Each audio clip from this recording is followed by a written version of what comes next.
2013년 새해가 밝았습니다. 첫 주일 예배입니다. 원래 첫 주일 예배 때에는 비전 선포 주일이라 해서 1년 동안 우리 교회가 어느 방향으로 나아갈 것이냐라고 하는 표를 설정하고 그 표에 대하여 설교를 하는 주일입니다. 우리 2013년 표가 여러분이 보시는 오른쪽에 있습니다. 화목한 가정, 화목한 교회. 이것이 2013년에 우리 교회가 나아갈 방향입니다.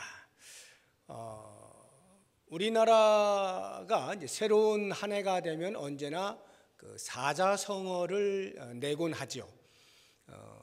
전국에 있는 교수님들에게 설문조사를 해가지고 어떤 사자성어가 가장 어울립니까? 라고 해서 이렇게 정하곤 하는데, 올해는 제구포신이라 이러한 그 사자성어를 이제 만들었습니다. 626분의 교수님들에게 설문을 보내서 제일 많이 나온 것이 제구포신이다라고 하는 것인데, 옛것 묵은 것을 버리고 새로운 것을 펼친다, 이런 의미를 가지고 있습니다. 아마 올해가 계산은 뱀의 해여서 뱀이 허물을 벗듯 옛것을 벗어버리고 새것을 펼치자, 뭐 이런 의미로 제구포신이라는 사자성어를 채택하지 않았나 하는 생각이 듭니다. 하지만 저는 우리 교회를 바라보면서 제가 채택한 용어는 화목입니다.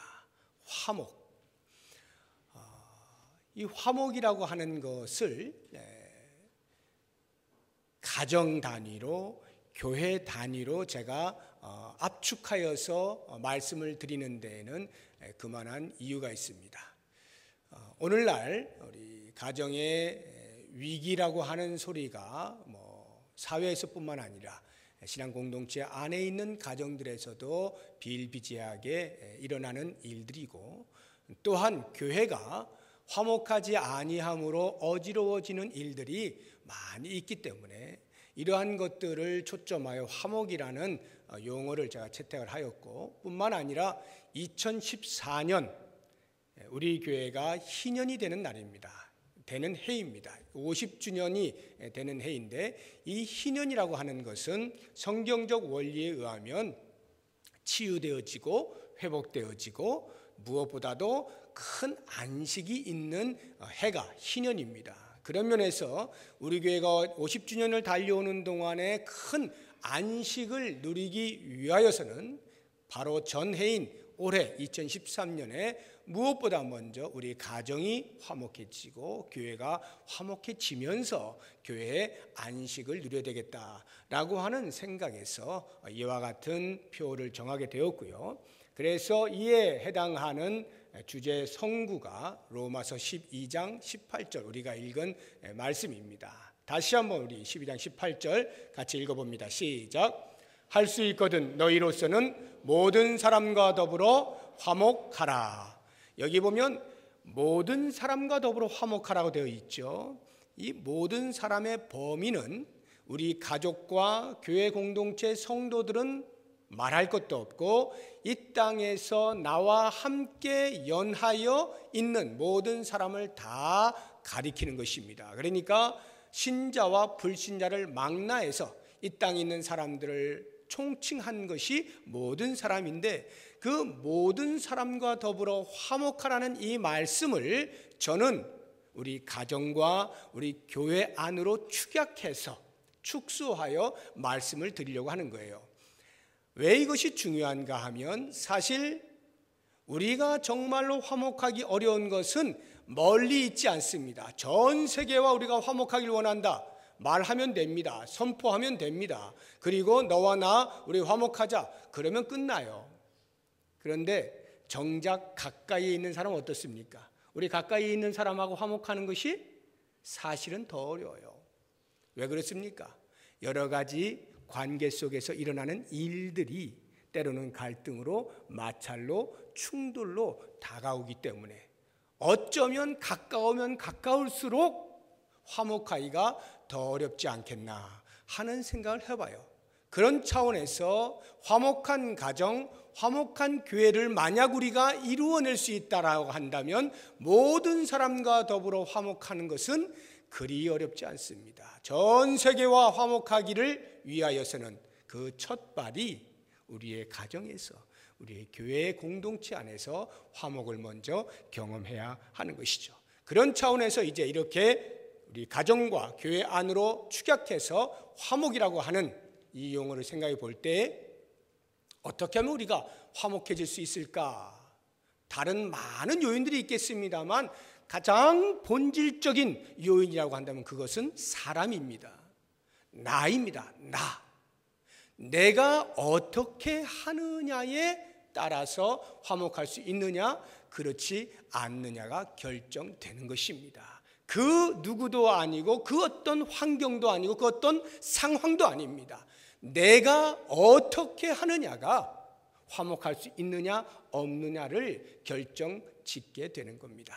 그런 면에서 오늘 하나님께서 우리에게 주시는 말씀은 나에게 주시는 말씀이라는 생각을 가지시고 과연 나는 내 가정에서 어떻게, 우리 교회 안에서 어떻게 화목을 이루어갈 수 있을 것이냐에 대하여 말씀을 통해서 도전을 받을 수 있는 시간이 되시기를 바랍니다. 세 가지를 말씀을 드릴 텐데 가장 먼저 15절 말씀을 보시기 바랍니다. 15절 말씀 다 같이 읽어봅니다. 시작. 즐거워하는 자들과 함께 즐거워하고 우는 자들과 함께 울라. 이것이 화목하게 되는 비결입니다. 다시 말하면 감정을 나누라는 거예요. 동고동락한다 또는 감정이입을 한다라고 하는 것인데요. 감정을 나누는 겁니다. 우리 공동체 구성원들과 함께 그것이 가족이 되었든 교회가 되었든 감정을 나누는 것입니다. 상대방의 입장이 되어 주는 것이죠. 사실 가정이 되었든 교회가 되었든 서먹서먹하고 뭔가가 좀 뻑뻑하고 이러한 느낌이 든다면 그것은 감정들이 서로 공유가 되지 않기 때문입니다. 감정이 메말라 있는 거예요. 서로의 삶에 대하여서 관심을 갖지 않는 겁니다. 그렇게 되면 자연스럽게 여기가 허해지고 메마르면서 뻑뻑해지는 것을 느끼게 되는 것입니다. 그런데 즐거워하는 자들로 함께 즐거워하고 우는 자들로 함께 우는 감정의 공유가 일어나게 되면 그것이 많아지면 많아질수록 점점 더 그 교회는 건강하게 화목하게 되어지게 되는 것입니다. 우리가 보통 그런 말 하지 않습니까? 기쁨은 나누면 나눌수록 더 커지고 2배가 되고 슬픔은 나누면 나눌수록 그 슬픔이 경감된다 라고 해서 슬픔과 기쁨을 함께 나누는 것이 얼마나 중요한가라고 하는 것을, 이것은 성도뿐만이 아니라 사람이라면 누구나가 다 공감하고 있는 부분인 것입니다. 사실 제가 이제 우리 집에서 우리 집사람이 물건을 뭘 하나를 이제 사면요, 가만히 제가 묵상을 해보니까 이렇게 반응을 하더라고요. 예를 들어서 옷을 하나 샀다고 치면 자랑을 하고 싶을 거 아닙니까, 남편에게. 그러면은 이제 옷을 딱 입고 와가지고 어때 나 예뻐 막 이럴 거 아니에요. 그러면은 제가 바로 거기에서 감정이입을 해주어야 마땅한데, 와 정말 예쁘다라든가 뭐 이렇게 뭔가 이렇게 감정이 같이 나와야 되는데, 가만히 제가 생각해 보니까 제가 주로 하는 말은 얼마야? 어디서 샀어? 이러더라고요. 이게 뭐냐 하면 보통 일반적으로 남자와 여자의 일반적인 그 관심의 차이인데요. 여자는 감정의 호소를 하는 반면에 남자는 사실 정보를 입수하는 것에 이렇게 만족을 해요. 그래서 어디서 샀느냐, 얼마 주고 샀느냐, 이게 중요한 거예요. 그래서 뭐 어떻게 하겠다는 거예요, 제가. 싸게 주고 샀으면 뭐 가격 대비 괜찮네. 그리고 뭐 같이 기뻐해 줄 겁니까? 아니면 비싸게 샀으면 다음부터는 절대 그러지 마. 뭐 이런 식으로 어떤 정보를, 객관적 어떤 데이터를 중심으로 해서 대화를 나누니까 여자들은 재미가 없는 거예요. 그래서 그것이 한 번, 두 번 반복이 되게 되면 그 다음부터는 저하고 얘기를 안 하죠. 그런 얘기 안 합니다. 옷 사도 말 안 해요. 그냥 자기 친구한테 가서 이렇게 이야기하고 감정을 같이 나누지 저는 나눌 줄 모르니까요. 이런 것이 화목을 깨트리는 원인이 되는 것입니다. 아무런 잘못을 한 것 같지 않잖아요. 그냥 내 습관대로 내 편한 대로 나의 생각대로 말한 것뿐이고 대화를 하고 있는데 사실은 그것이 상대방과는 전혀 맞지가 않는 것이죠. 감정이 공유가 되지 아니하면 가슴과 가슴이 닿지가 않기 때문에 화목해질 수가 없는 것입니다. 매우 매우 중요한 겁니다. 특히 이 부분은 남성들이 유의해서 생각을 해야 됩니다. 여자들은 주로 감정의 호소를 잘해요. 선천적으로 그렇게 여성의 그 호르몬이 그렇게 되어 있어요. 근데 남성은 주로 잘 그렇지 못해요. 가끔가다 아닌 분들도 계시지만 주로 보면 딱딱해요. 객관적이고요. 사실을 중심으로 이야기를 하려고 그래요. 그러다 보면 감정이 통하지 않으니까 재미가 없고 재미없으면 말 안 하게 돼 있고 무관심하다 보면 화목은 이미 멀리 가 있는 것이죠.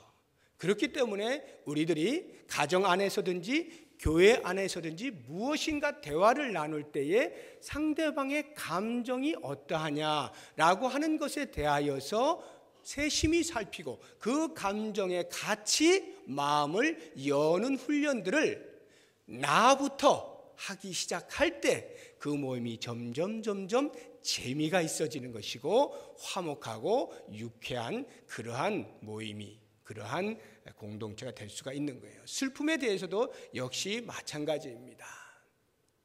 누군가가 눈물을 흘리고 있는데 그 부분에 대해서 아유 뭐야 나하고는 관계없으니까 내가 또 눈물 흘리는 거 피곤해 하고 모른 척하거나 하게 되면 그 눈물방울이 점점 커지는 거예요. 그런데 내가 마음을 열어서 같이 한 방울을 흘려줄 때 상대방의 눈에서 눈물이 멈출 수가 있는 겁니다. 욥의 세 친구들이 그걸 못한 것 아닙니까? 욥이 얼마나 많은 고통 가운데에서 눈물로 매일을 지새우고 있는데 처음에는 어느 정도 하는 것 같더니 시간이 지나면 지날수록 계속해서 정죄만 하죠. 네가 뭘 잘못했으니까 회개해. 왜 회개를 안 하는 거야? 그 욥의 감정에 들어올 생각을 안 하고 사실에 대하여서만 판단하여서 정죄하려고 하니까 욥의 세 친구와 욥 사이의 화목이라고 하는 것은 찾아볼 수가 없는 것입니다. 우리가 즐거워할 때 함께 즐거워한다는 것도요, 말은 쉽죠. 누군가가 즐거워할 때 같이 즐거워하는 것은 뭐 돈 드는 것도 아니고 한번 웃는 거니까 쉬울 것 같지만 정작 해보세요. 잘 안 됩니다. 누군가가 웃을 만한 일이 생겼을 때 그것에 대하여 전심으로 마음을 모아서 그래 하고 박수를 쳐주고 같이 기뻐할 수 있는 것 쉬운 일이 아니에요. 왜 쉽지 않느냐? 우리의 마음이 시기와 질투심으로 자리하고 있기 때문에 나의 자존심이라고 하는 것이 저 사람이 웃을 때 내가 그것보다 더 크게 웃을 일이 있으면 모르겠거니와 그렇지 아니하면 잘 안 웃어지는 거예요. 왜 쟤만 웃지? 나는 이게 뭐야? 하고 그 웃음에 전심으로 동참하기가 쉽지 않은 거예요. 체면상 어쩔 수 없이 동참해야 될 때는 쓴 웃음을 짓거나 하는 일들이 벌어지는 거죠. 가인과 아벨 이야기를 보게 되면 가인이 왜 아벨을 죽입니까?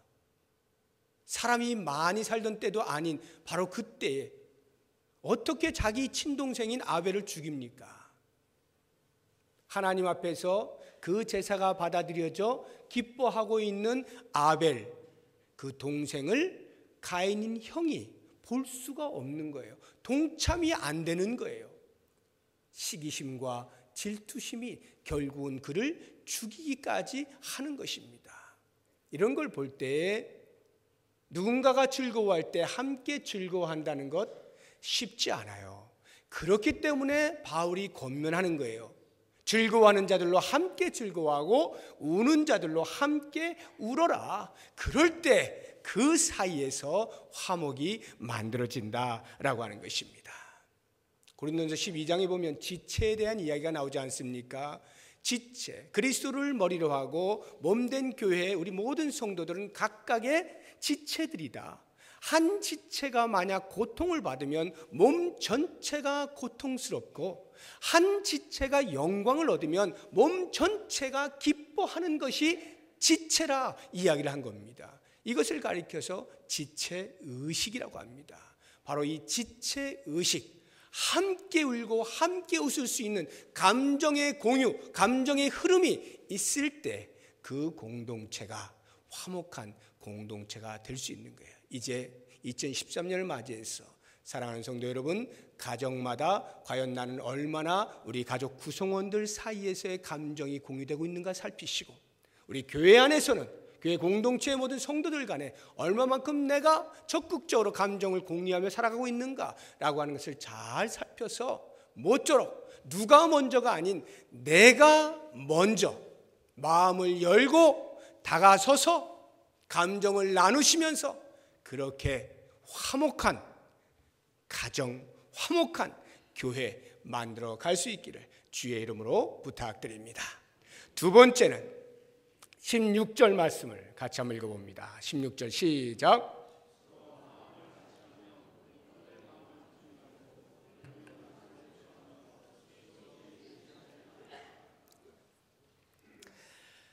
겸손하는 겁니다. 어떻게 하면 화목할 수 있느냐? 내가 먼저 겸손하는 거예요. 겸손한 거. 지혜 있는 채 하지 말라고 표현하는 이 지혜 있는 채. 참 한국말 잘 번역해놨어요. 잘난 채 하지 말라는 말입니다. 똑똑한 채 하지 말라는 거예요. 있는 채 하지 말라는 것입니다. 내가 너보다 잘났지, 내가 너보다 많이 가졌지, 내가 너보다 많이 알지, 내가 너보다 비교에 의해서 나를 드러내고 싶고 자랑하고 싶고, 이러한 모든 마음은 다 교만한 것이라 이야기를 하면서 이 교만이 사라질 때 화목이 일어나게 되는 거예요. 내가 너보다 낫다라고 하는 이러한 생각을 가지고 있는 한 그 관계 속에서 화목은 절대로 발생하지 않습니다. 겸손하기 위해서는 과연 어떻게 해야 되겠느냐? 어떻게 하면 겸손하게 되겠는가? 그것이 16절 앞부분을 보시게 되면 서로 마음을 같이 하며, 여기에 비결이 있어요. 마음을 같이 할 때 겸손해질 수 있습니다. 자, 그렇다고 하면 이 마음을 같이 한다는 게 과연 무슨 말이냐? 이것을 저는 조화라고 하는 용어를 통해서 설명을 드리려고 해요. 조화. 마음을 같이 한다는 것은 똑같은 비율의 마음을 갖는 것, 또는 똑같은 생각을 가지고 있는 것, 이런 것을 의미하는 게 아닙니다. 조화라고 하는 것은 비율이 똑같은 것을 이야기하지 않습니다. 예를 들어서 찬양대가 이렇게 앉아 있는데, 지휘자 집사님, 찬양대 소프라노, 알토, 테너, 베이스 가장 적합한 숫자가 비율이 어떻게 됩니까? 대충 15 그렇게 60명. 이것은 이제 우리 집사님의, 지휘자 집사님의 생각이에요. 15를 한번 생각해 보세요. 소프라노, 알토, 테너, 베이스가 딱 15씩 하면 얼마나 균형이 잡힙니까? 그렇죠? 균등하잖아요. 그런데 그것이 찬양대가 가장 아름다운 소리를 내는 비율은 아닙니다. 찬양대의 비율은요, 그렇게 똑같을 때, 숫자가 똑같을 때 가장 완벽한 소리가 나오지 않아요. 저희가 뭐 정확히는 모르겠는데 아무튼 뭔가 비율이 있어. 그 비율, 뭐 예를 들어서 1대 1.5 대 1대 1.5, 이건 예를 드는 거예요. 그냥 이렇다라고 하면 그 비율은 균등하지는 않지만, 숫자가 균등하지는 않지만 찬양대라고 하는 전체가 가장 아름다운 소리를 내는 데에 적합한 비율이라고 할 때 그것을 가리켜서 조화라고 합니다. 또 다른 예를 들어볼게요. 제가 초등학교 때 합창부에 있었습니다. 노래 부르는 사람이 아니고 심벌지를 제가 했어요. 심벌지 이거. 제가 지금도 기억이 나는 것이 가장 높은 곳에 제가 올라갔어요. 다 이렇게 단에 이렇게 하고 제가 가장 높은 곳에 이렇게 탁 올라가서 심벌주, 초등학생이 그 심벌주가 얼마나 무거워요. 그걸 들고 있는데 연주 내내 제가 심벌주 사용한 것은 딱 한 번입니다. 딱 한 번 팡 이거 했거든요. 연주 그 긴 시간 동안 무거운 걸 들고 딱 한 번을 위하여서 참는 거예요. 그리고는 그 순간이 왔을 때 놓치지 않고 이거를 치는 겁니다. 다른 사람들은 노래도 꾀꼬리같이 하고 다른 악기도 계속해서 악기를 연주하고 있는데 저는 멍하니 있다가 오직 그 순간에 한 번 때리는 거거든요. 그런데 만약 제가 나 억울하다, 나 다른 악기 해줘 라고 한다면, 그래서 심벌주를 무시하면 그 연주는 망하는 거예요. 이 심벌주 한 방에 모든 연주가 살아나는 거거든요. 저는 비록 한 번밖에 안 하지만 그 연주에 있어서 꼭 필요한 존재예요. 이게 조화라는 겁니다. 핸드벨 아시죠? 핸드벨. 손으로 이렇게 땡땡땡땡 소리 쳐가지고 도레미파 솔라시도를 이렇게 연주하는 핸드벨 연주. 예를 들어서 학교종이 땡땡땡을 연주한다고 할 때 계명으로 이렇지 않습니까? 솔솔랄라 솔솔미 솔솔미미레 솔솔랄라 솔솔미 솔미레미 도 이렇게 되거든요. 다른 사람들은 다 2번 이상 쳐요. 오직 하나 도, 맨 끝에 있는 도, 이건 딱 한 번 치는 거예요.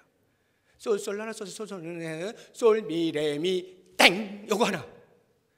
얼마나 억울합니까? 다른 사람은 2번 치고 3번 치고 막 흔들어대는데 자기는 가만히 있다가 맨 마지막에 한 번 땅 칠 때 얼마나 기분 나빠요. 저 도 말고 솔 해주세요. 저 라 해주세요. 전부 다 만약 이렇게 하고 도가 빠지면 학교종이 땡땡땡이 됩니까? 안 됩니까? 안 되는 거예요. 몇 번을 했느냐, 얼마나 많이 했느냐, 얼마나 비중이 있느냐 등등이 중요한 게 아니라 그 전체에 과연 나는 조화를 위하여 존재하느냐, 이것이 중요한 건데요. 마음을 같이 한다는 말은 바로 이것입니다. 공동체 안에 한 가정을 생각할 때 가정의 구성원들이 있습니다. 어떤 사람은 돈 좀 많이 벌고요, 어떤 사람은 백수 있고요, 여러 가지 구성원들이 있어요. 그런데 돈 버는 사람이 계속해서 백수를 향해서 구박을 하고 너도 돈 벌어와 돈 벌어와, 돈도 못 버는 게 무슨 사람이야, 이렇게 해버리면, 그래서 그 사람이 알았어 하고 집을 떠나가 버리면, 돈 안 버는 사람 집 떠나가니까 입도 하나 벌겠다, 좋을 것 같지 않습니까? 그런데요, 그 사람 집 나가보세요. 집안이 풍지박산입니다. 온통 근심으로 가득 차는 거예요. 조화가 깨져버린 거예요. 여러분, 조화라고 하는 것, 마음을 같이 한다는 것, 신앙 공동체 안에, 교회 공동체 안에 얼마나 많은 직분들이 있고 얼마나 많은 역할들이 있습니까? 그런데 그 모든 역할들에 대하여서 똑같은 비중으로 존재한다? 있을 수 없는 일이에요.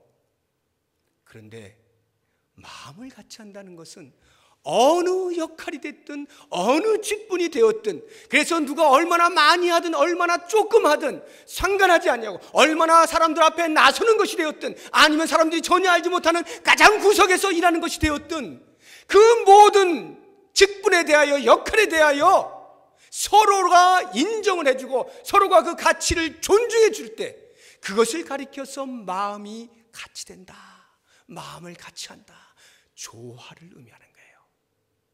사랑하는 여러분, 우리 교회가 정말로 화목하기를 원하면, 넌 나보다도 일 못하는 게, 넌 나보다도 일 조금 하는 게, 넌 뭐 어쩌고 저쩌고, 넌 어쩌고, 서로 비교하면서 이렇게 저렇게 말하는 게 아니라 각자에게 주어져 있는 역할에 충실하면서 다른 사람의 역할에 대해서도 인정을 해주면서 나아가게 되면 거기에서 화목이 싹트게 되는 것입니다.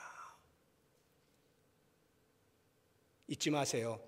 내가 내 역할을 안 한 채, 내가 내 역할을 안 한 채 다른 사람의 역할을 뭐라 한다든지, 내가 내 역할을 안 한 채 다른 사람의 역할을 인정해 줘봐야 소용없어요.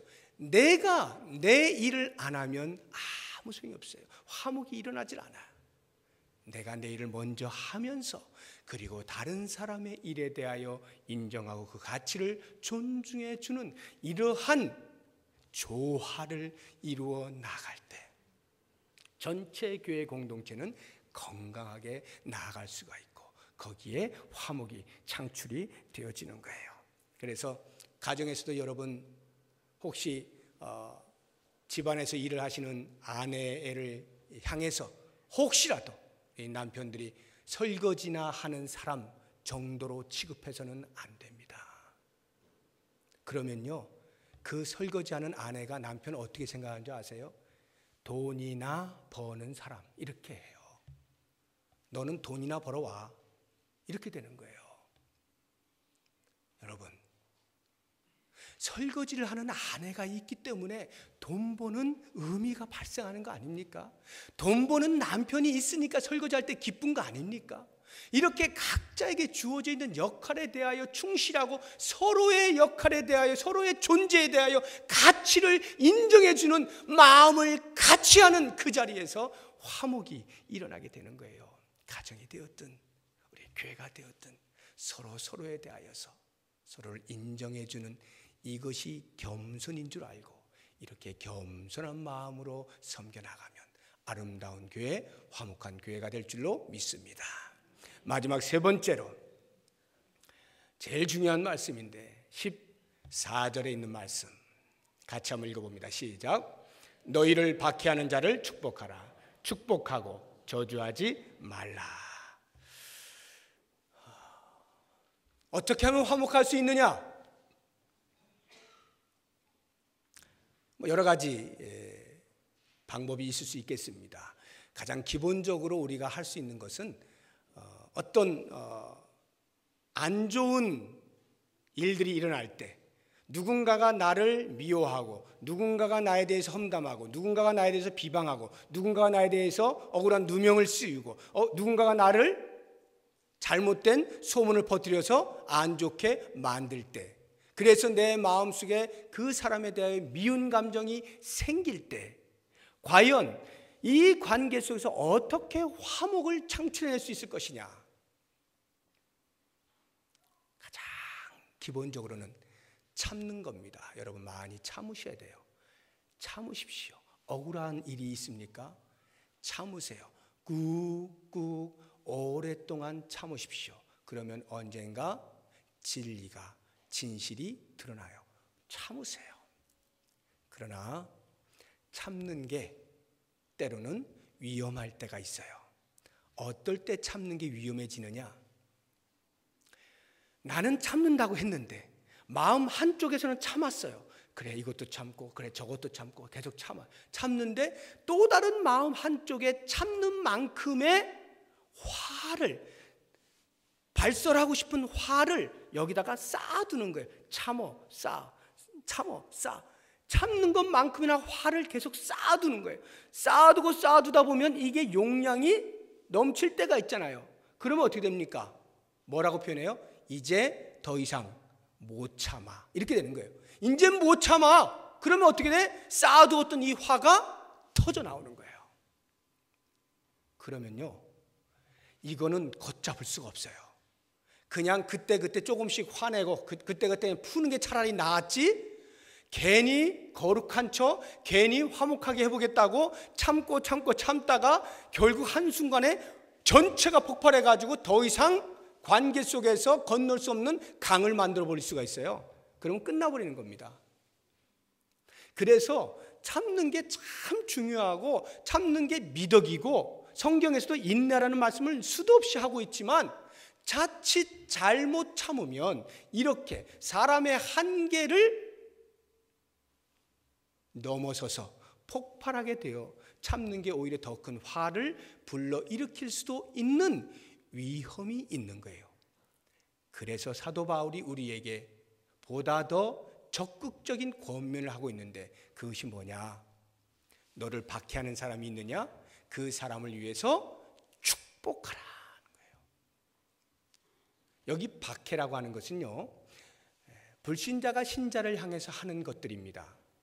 믿음 생활을 하는 것이 못마땅해요. 그래서 그 사람들이 핍박을 하는 경우, 신앙을 가지고 핍박하는 경우, 이것이 여기서 말하고 있는 박해입니다. 그러나 여러분, 이 박해라고 하는 것이 신자와 불신자 사이에서 일어날 수 있는 것이지만 우리 신자 안에서도, 이 신앙 공동체 안에서도 얼마든지 박해는 아니더라도 비슷한 것들은 있을 수가 있는 거예요. 못 살게 구는 거, 힘들게 만드는 거, 이런 것들로 인하여서 관계가 소원해지고 미워하는 감정이 발생할 수 있는 거예요. 얼마든지. 여러분 가운데 혹시 나는 지금 신앙 공동체 안에서 미워하는 감정을 가진 사람이 한 사람도 없다, 한번 손 한번 들어보세요. 우리 교회에서 이럴 수가 있어요? 한 분도 안 계셔? 한 분 계시. 감사합니다, 권사님. 한 분은 손 드셔야지. 최소한 한 분도 없으면 이건 너무 슬픈 이야기예요.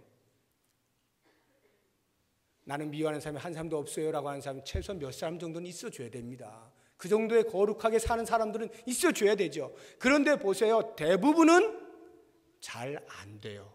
인간이 연약하기 때문에 미워하는 감정이 있다 이 말입니다. 존재한다 이 말이에요. 그것이 얼마나 짧고 기냐의 차이지만 그런 마음들이 우리 가운데 있다 이 말이에요. 그럴 때 과연 그것을 어떻게 극복하고 화목을 창출해낼 것이냐라고 할 때 찾는 것만 가지고는 안 되더라는 거예요.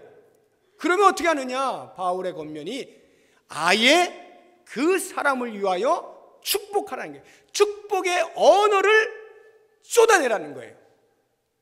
얼마나 이게 말만 좋은 것인지 모릅니다. 그렇죠? 참 말은 좋다 야.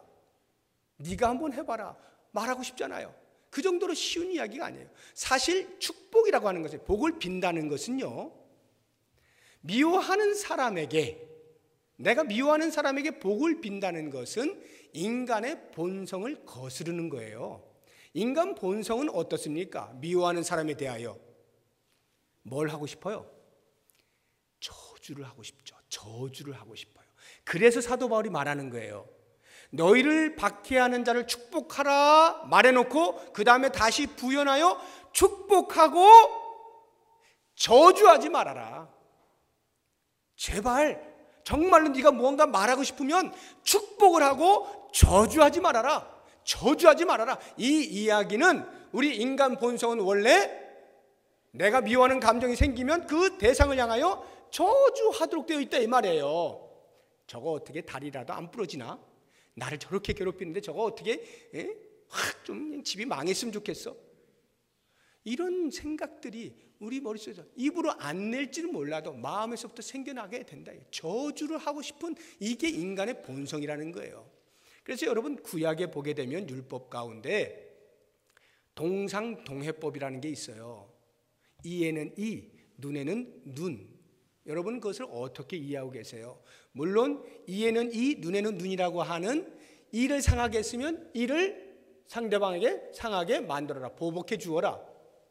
그렇게 함으로써 함부로 다른 사람을 해할 생각을 하지 못하게 해라.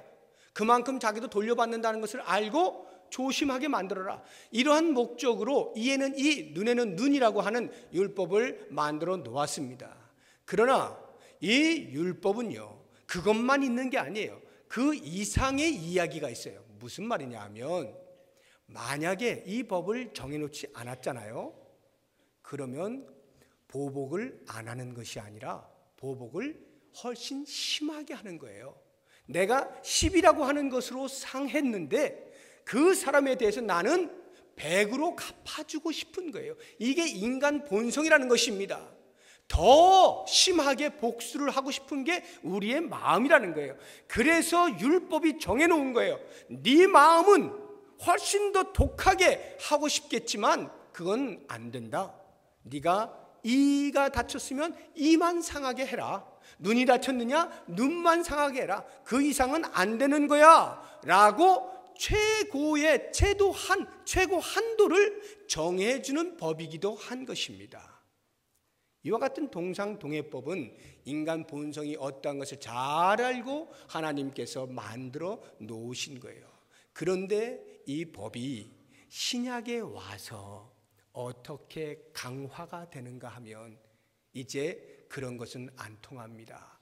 예수 그리스도 안에서 새로운 피조물이 된 자들에게는 이제는 그것보다 훨씬 강력한 윤리가 요청이 되는데, 원수를 사랑하는 겁니다. 핍박하는 자를 위하여 기도하는 겁니다. 박해하는 자를 위하여 축복하는 겁니다. 이게 신약의 가르침이에요. 왜요? 우리는 그리스도 안에서 그리스도로 말미암아서 이미 모든 죄의 권세를 이기고 새로운 피조물이 되었기 때문에 그리스도 안에 있는 자는 적어도 이와 같은 삶을 살아야 한다는 것이 신약의 가르침입니다. 우리가 성도로서 그리스도의 제자로서 이 땅을 살아가는 동안에 정말로 누군가와 화목하기를 원한다고 한다면 나의 미움의 대상에게 오히려 축복의 언어를 쏟아내라는 것이에요. 그렇게 함으로써만 화목은 가능할 것이다 라고 이야기하는 것이죠. 그래서 여러분, 가정에서 혹시 바가지 긁는 아내가 있으시면 어떻게 해야 돼요?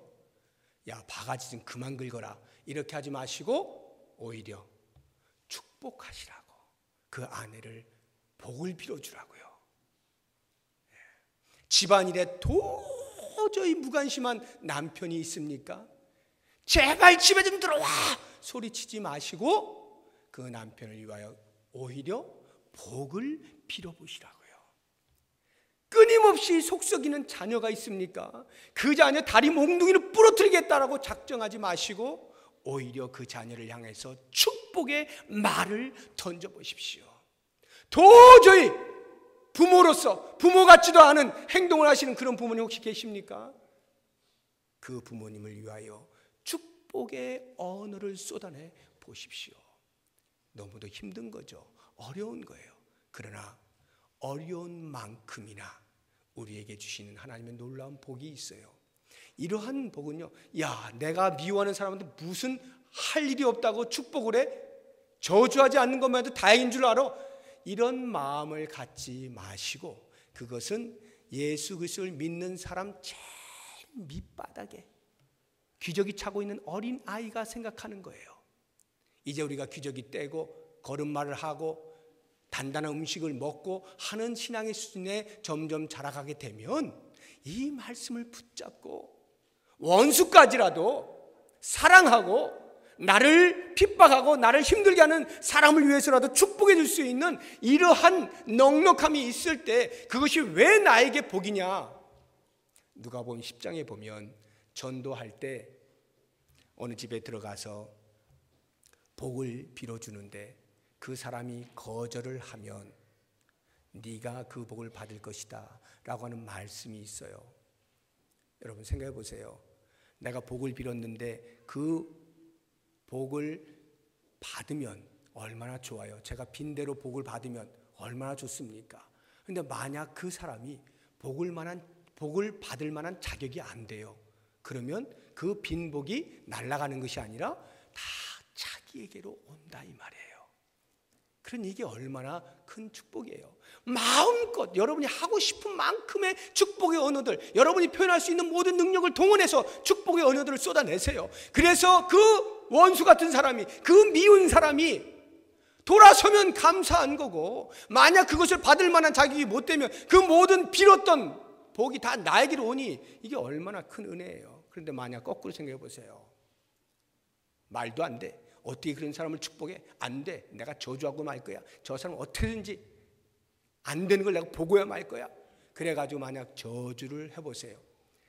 다행히도 그 사람이 저주를 받을 만한 사람이어서 하나님께서 허용을 하시면 감사하겠지만, 만약 저주를 받을 만한 사람이 아닌데 내가 혼자 흥분해가지고 만약 저주했다고 쳐보세요. 그게 어디로 온다고요? 자기에게로 온다고요. 자기에게로. 이게 얼마나 이게 무서운 말이에요. 내가 생각했던 저거 어떻게 안 되나? 저거 어떻게 안 돼? 어우 저거. 그 모든 생각들이 만약 하나님이 허락하지 않으시면 나에게로 돌아오니 누구 손해입니까? 사랑하는 여러분, 우리가 화목한 가정을 만든다, 화목한 교회를 만든다, 우리는 너무도 그런 것들을 추상적으로 생각하고 누군가가 할 것이라는 생각을 하게 돼 있어요. 누군가가 하는 거예요. 교회에 누구가 어디 있습니까? 누군가가 어디 있어요? 내가 모여서 우리 아닙니까? 나 한 사람이 모여서 우리예요. 가족도 마찬가지고 교회 공동체도 마찬가지입니다. 누군가는 하겠지가 누굽니까? 내가 먼저 하지 아니하면 화목은 없는 거예요. 내가 먼저 손 내밀지 아니하면 웃음은 없는 것입니다. 내가 먼저 마음을 열지 아니하면 언제나 하나님의 자녀로 살면서도 띠띠부레하게 이렇게 사는 거예요. 사랑하는 여러분, 2013년 참으로 화목한 가정, 화목한 교회를 만들어가기 원하신다면 진정으로 내가 먼저 오늘 들은 말씀 하나씩 하나씩 새기시면서 다른 사람을 향하여서 내가 먼저 다가가고 손을 내밀고 마음을 여심으로 아름다운 가정, 아름다운 공동체, 신앙 공동체, 화목이 넘쳐나는 우리의 가정과 교회가 되시기를 주의 이름으로 축복합니다. 기도하겠습니다. 하나님,